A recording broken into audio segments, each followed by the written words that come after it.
Robyn Folsom. All right.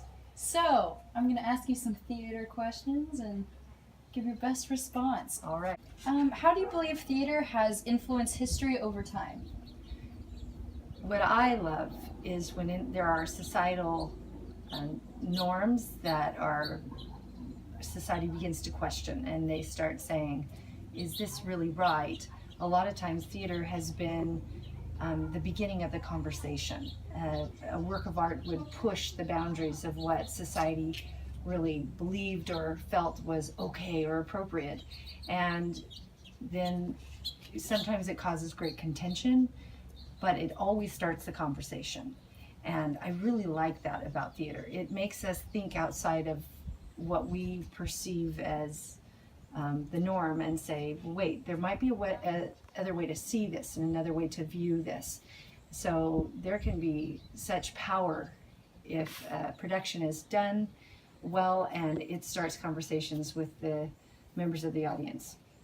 What major influences has theater had on people's lives and perspective? In my experience, I've watched theater build children's confidence and courage, and most importantly, probably, I've seen it allow them to walk in another person's shoes. I think the most important thing I want for any of the students that I direct is that they begin to feel empathy for other individuals who are not in their circumstances. Because I think that then as a society, we can actually have greater compassion for people who are different than ourselves and accept that differences don't need to be divisive. They can be inclusive and unifying.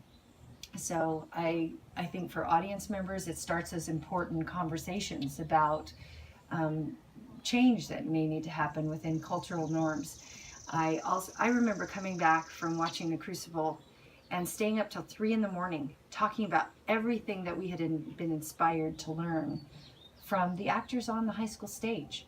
And I wasn't involved in any way other than a mother of a student who was in the show, but it was a powerful message of love and forgiveness and heartbreak and sorrow, and it was enormously impactful to me as an audience member. So I think theater has such a great place in our society.